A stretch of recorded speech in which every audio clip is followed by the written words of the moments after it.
And this consequence that sets in is the only way that he can learn not to lie. He cannot be expected at this time to come to the moral solution all by himself. If he does come to that solution, it is because he is already on the road that leads to light. He is on the way to something better. But for most persons, responsibilities must be evaded. They must be avoided in every way possible, because they interfere with the smooth passing of a useless life. But that is the problem. There can be no smooth passing of ignorance. There can never be a success built upon stupidity. There can never be a peace built upon violence. There can never be a wisdom based upon a principle of ignorance. All these things have to be worked out in their own nature. And therefore we are all concerned every day with the world around us. But the great Mother of Mysteries is with us. She is brooding over us now, just as she always has.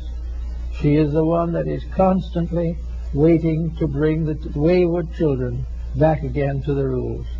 And she will never stop until they come back. No one will ever be permitted to be a truant. Actually, the truant will hate punishment.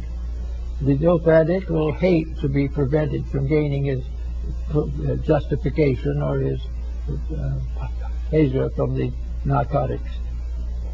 He will try everything he can and will hate the laws that prevent him from doing what he pleases. But above the laws that will make us do what we please, there is a great law that tells us we must do that which is right. And in this way, we gradually discover that there is a universe of intelligence, a universe of wisdom, a universe of good, a universe dedicated to the service of eternal truth and dwelling forever in the presence of the divine being. Therefore, if we go along a little, as Boethius did, we may come to the gate that leads out from this life into something else. But when we go through, we will make the discovery that we have not been cast again into shadow, but that the light in ourselves, if it is there, will never leave us. And no matter what happens from that time on, truth will prevail in us, and that means that peace will take over. Now, if truth prevails in the average person, let's take an example, a very concrete one, of just how it operates. Supposing truth in the case in consideration is a problem of maintaining the health of the physical body. This is something that is very significant today. The physical body is, in a sense, our child. Each person has a body that is a kind of psychological infant with which he has been endowed, and we must train this body to serve him, or else he must relinquish his leadership and let the body take over. If the body takes over, he's in trouble. But he doesn't know he's in trouble, because if the body is gratified, the rest of him goes to sleep.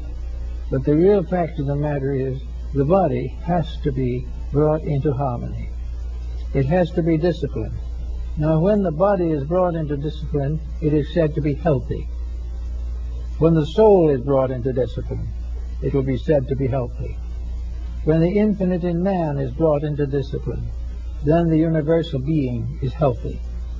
Every compromise that destroys the leadership of the superior over the inferior is dangerous and must be carefully avoided.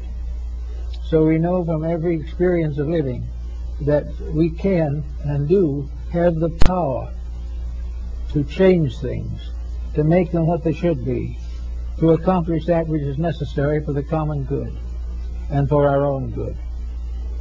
But before we settle down to the processes of changing the world, which we're all much interested in the moment, we should give a little thought to changing ourselves. Because actually, we find that the world is very hard to change, and we become more and more disillusioned as we see nation after nation breaking the peace, country after country exploiting other countries, and it looks very terrible.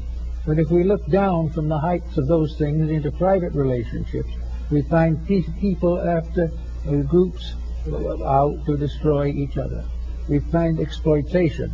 We find the effort to dishonorably accumulate at the expense of others. We find the broken home and the broken heart and the broken body.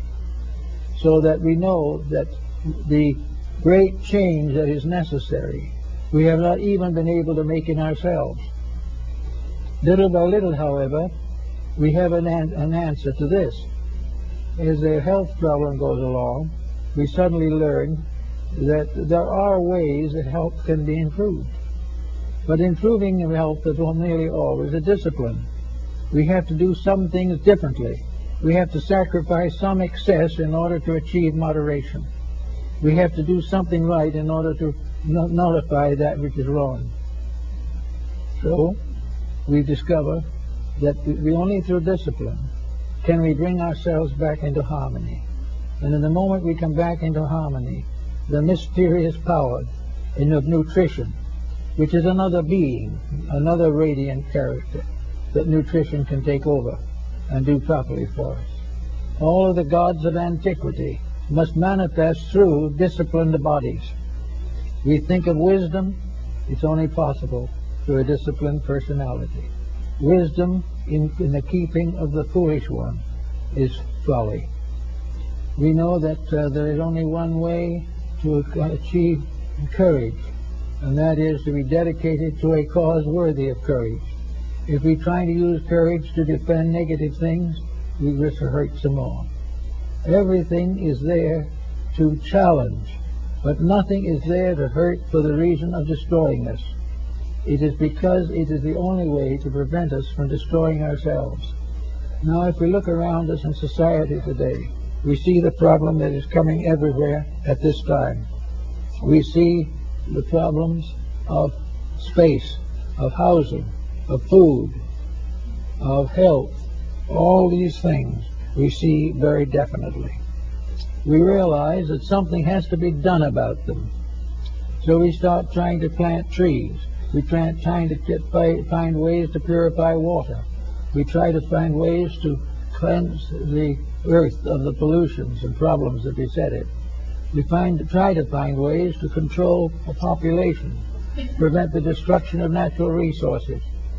Let us for a moment turn all these things back into ourselves and realize the reason that we can't solve the problem on the outside is because we haven't solved it on the inside.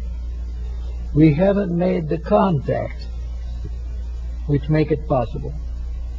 When Boethius was given the presence and vision of the saintly being that came to serve him in his sorrow, he gave us an account of a wonderful discipline and a wonderful courage against circumstances. So if we want to do any of these things on the outside, something must come to us on the inside. We cannot improve the world if we can't even save our own necks. We can't bring peace in the world if we can't have it in our own family. And how can we declare the ambitions are false when we can't stop using narcotics for our own pleasure? All these things come back, as Plato tells us, and as the whole philosophy tells us, all of these great changes can only come when the human being arises to meet them. The humanity is an entity, one human being. This human being is made up of now pretty close to 6 billion separate human beings. They are like the cells in a human body. They are part of one constitution. Over this one being is a unit, humanity, as one. This we find in the great man of the Zohar in Kabbalism. You find this one great being. And this great being's health and everything depends entirely upon the use that is made of the resources which comprise this great figure. We have to use the resources correctly. We have to solve the problem if we wish to have peace. We must make one humanity if we do not wish to be divided. Now, if we continue to wish to be divided, we not only have the problems of society, but we have the problems of ourselves.